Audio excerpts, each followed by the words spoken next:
Bismillahirrahmanirrahim. Assalamualaikum warahmatullahi wabarakatuh. Pada kesempatan ini kita akan mendiskusikan materi tentang himpunan yang merupakan materi yang pertama sekali dikembangkan oleh Jos Cantor pada tahun 1845 sampai 1918. Himpunan ini merupakan materi yang sangat penting dan dasar dalam segala ilmu matematika. Maka pada kesempatan ini kita akan mendiskusikan materi ini terlebih dahulu sebelum kita mendiskusikan materi lainnya dalam matematika dasar. Nah, yang pertama sekali kita perlu tahu apa itu definisi dari himpunan itu sendiri. Karena dalam matematika itu semua konsep itu diberi definisi dengan tujuan agar kita bisa membedakan antara satu konsep dengan konsep yang lain. Di mana arti definisi itu sendiri adalah ungkapan untuk membatasi sebuah konsep. Jadi ketika sebuah konsep kita sudah memberi definisinya, maka tidak ada celah bagi konsep matematika lain masuk ke dalamnya. Nah, di sini himpunan. Apa itu definisi dari himpunan? Himpunan itu adalah sekelompok, sekumpulan, sama saja atau himpunan, sekelompok, sekumpulan objek-objek yang didefinisikan dengan jelas. Jadi di sini ada dua syarat. Yang pertama sekumpulan, yang kedua didefinisikan dengan jelas. Artinya ini tidak semua kumpulan itu merupakan himpunan, tapi kumpulan yang dapat didefinisikan dengan jelas itulah yang dikatakan dengan himpunan. Nah, sekarang kita bisa lihat dari contoh himpunan yang dalam kehidupan sehari-hari bisa kita jumpai itu kumpulan mahasiswa baru UIN Araniri tahun 2020. Di sini yang pertama sudah kumpulan mahasiswa UIN Araniri, kemudian definisi dengan jelasnya adalah tahun 2020. UIN Araniri tahun 2020. Kemudian himpunan penyelesaian dari persamaan X kuadrat kurang 5X tambah 6 sama dengan 0. Di sini sudah jelas ada dua himpunannya. Kemudian himpunan huruf vokal di sini juga sudah jelas, yaitu huruf vokal itu berarti A, I, E, U, O. Jadi ada 5 huruf vokal itu. Itu sudah jelas, maka apabila sekumpulan itu terdefinisi dengan jelas, baru dia dikatakan dengan himpunan. Jika tidak, maka dikategorikan bukan himpunan. Bisa kita lihat di sini contoh yang bukan himpunan, yaitu kumpulan mahasiswa yang berbadan tinggi di kelasmu. Tentunya di sini kumpulan. Oke, syarat satu dipenuhi, tapi berbadan tinggi di kelasmu ini belum jelas.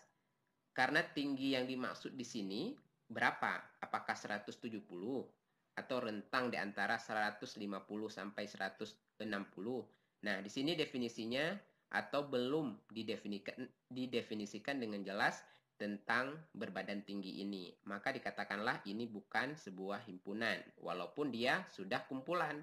Namun syarat yang kedua didefinisikan dengan jelas belum terpenuhi. Misalnya lagi kumpulan laki-laki ganteng. Nah, di sini kumpulan ini syarat satunya sudah, kemudian laki-laki ganteng. Ganteng itu relatif atau cantik itu relatif dan dia itu tidak ada indikator atau nilai berapa dikatakan cantik atau ganteng. Jadi, tidak bisa didefinisikan ganteng itu bagaimana. Maka itu juga artinya tidak dapat didefinisikan dengan jelas. Maka ini juga bukan himpunan.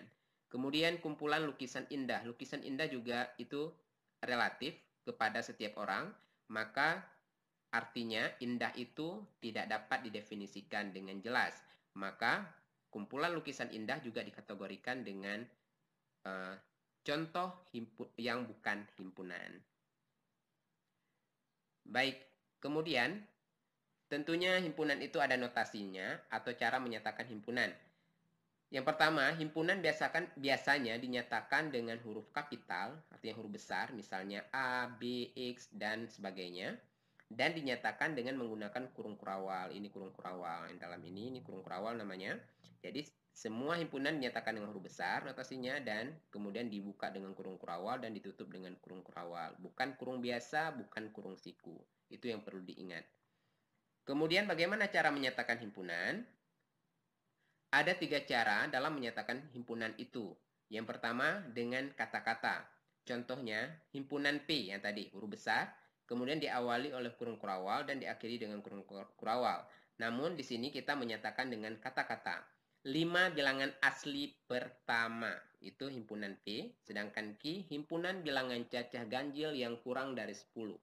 Tentunya pada pertemuan sebelumnya kita sudah mendiskusikan apa itu bilangan asli, apa itu bilangan cacah, dan lainnya. Kita sudah mendiskusikan struktur bilangan itu dari bilangan kompleks hingga bilangan terakhir itu yaitu ya bilangan ganjil, genap, dan sebagainya. Hingga turunan-turunannya semuanya.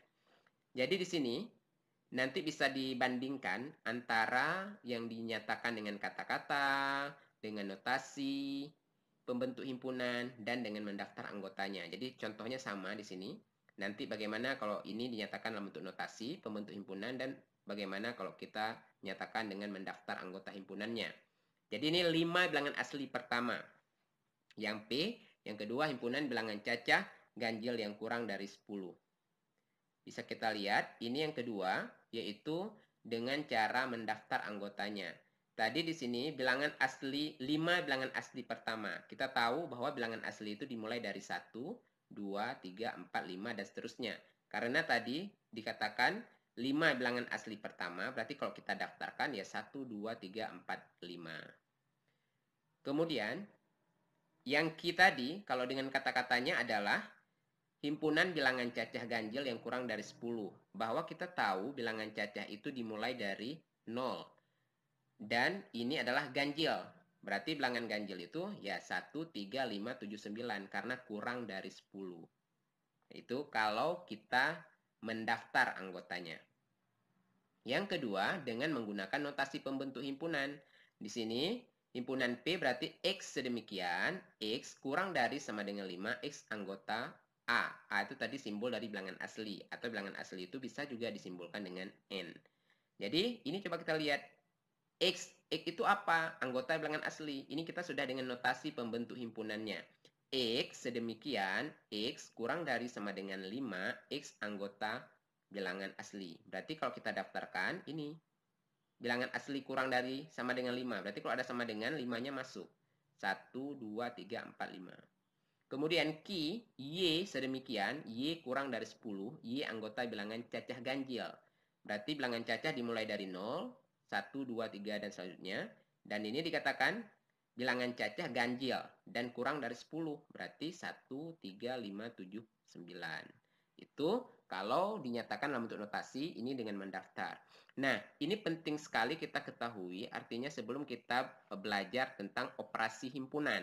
Artinya, di sini kita ketika nanti himpunan yang diketahui itu dalam bentuk notasi, kita harus tahu bagaimana cara mendaftarkannya. Artinya kita tahu anggota-anggotanya apa saja. Sehingga ketika kita menentukan irisan, gabungan, atau komplemen dan lainnya, itu kita sudah sangat mudah menentukannya kalau kita sudah bisa mendaftarkan semua anggotanya. Jadi, ini betul-betul dipahami antara notasi dengan mendaftar tadi. Kemudian, jenis-jenis dari himpunan itu sendiri. Jadi, yang pertama sekali, himpunan semesta. Apa itu himpunan semesta? Adalah himpunan yang mempunyai anggota semua objek yang sedang dibicarakan.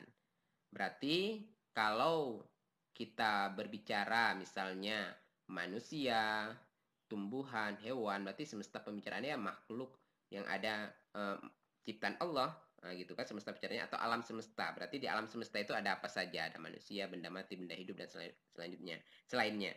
Nah, di sini contohnya coba dilihat nih. Semua himpunan yang dibicarakan. Himpunan semesta dari K. K, A, I, E, O. A, I, O. Ini himpunan semesta dari ini apa gitu. Bisa kita tulis, himpunan semestanya adalah huruf vokal. Karena A, I, O ini adalah bagian dari sini. Berarti bagian dari sini, inilah S ini, yaitu dikatakan dengan huruf vokal.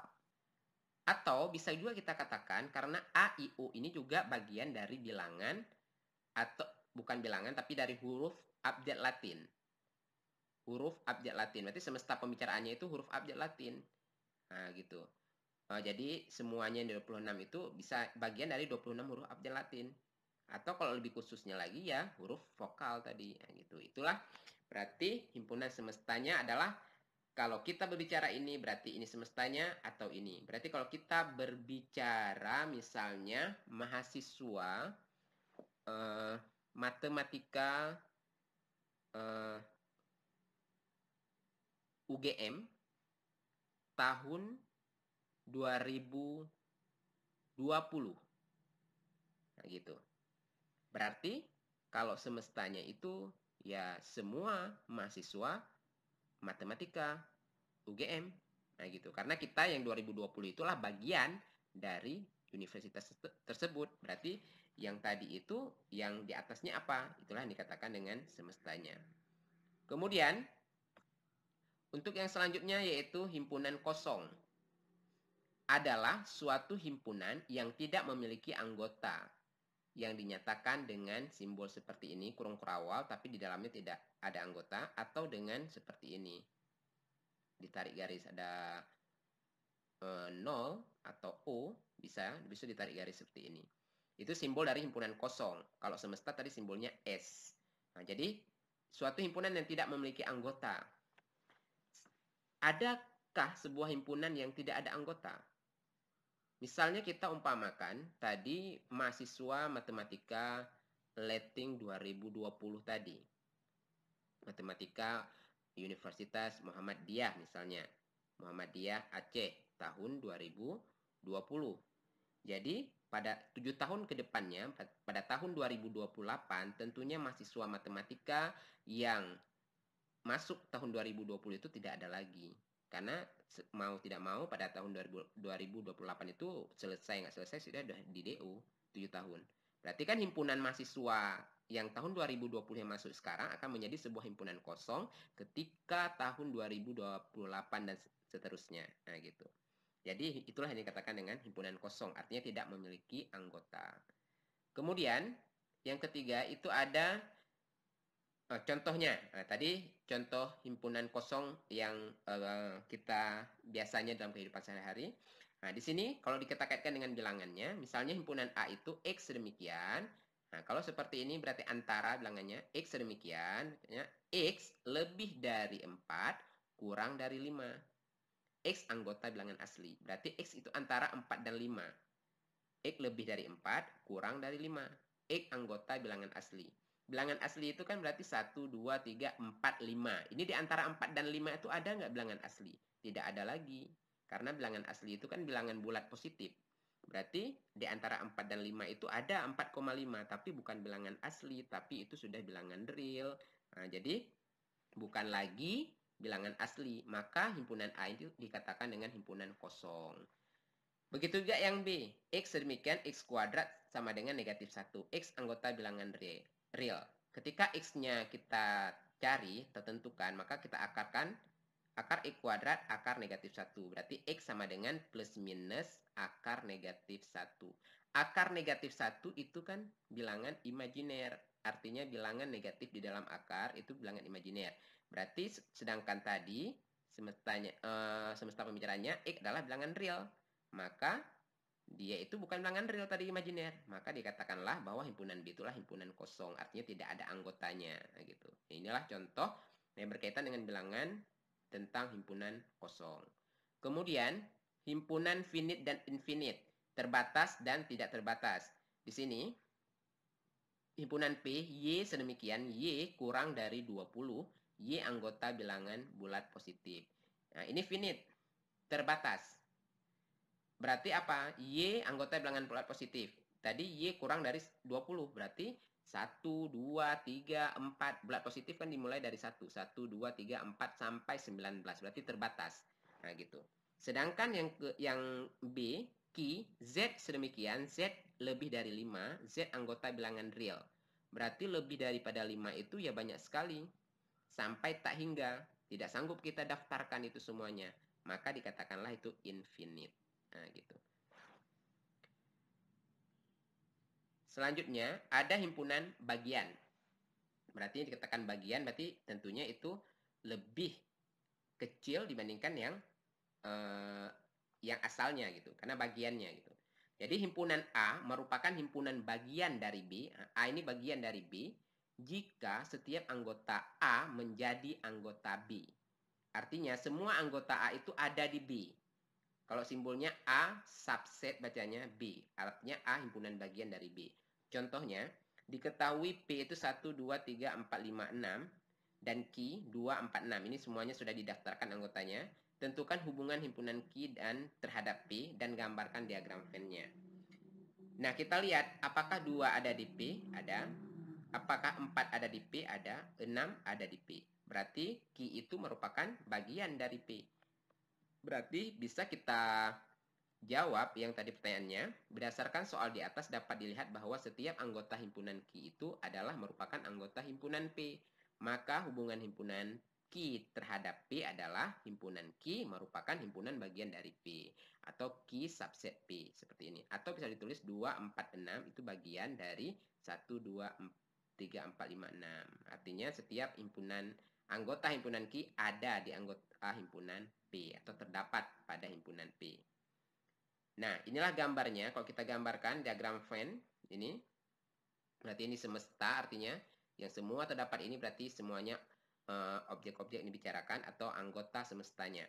Berarti di sini simbolnya itu judulnya Q subset P. Artinya himpunan Q ini merupakan bagian dari P. Nah, di sini bisa kita lihat bahwa 426 atau 2246 tadi itu di dalam lingkaran atau wilayah P. P itu tadi 1, 2, 3, 4, 5, 6. Nah, ini merupakan milik bersama tadi. Nah, di sini berarti anggota himpunan Q itu merupakan bagian dari si P. Baik, contoh yang selanjutnya, tentukan himpunan bagian dari A, yaitu himpunan A itu ABC. Banyaknya, tentukan semua himpunan bagian. Berarti himpunan bagian dari himpunan A adalah himpunan kosong, A, B, C, AB, A, C, BC, ABC. Jadi ada 8 semua anggota himpunan bagian dari himpunan bagian A tadi ABC.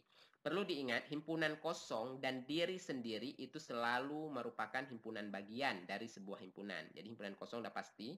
Dan diri sendiri tadi ABC itu merupakan bagian dari setiap himpunan.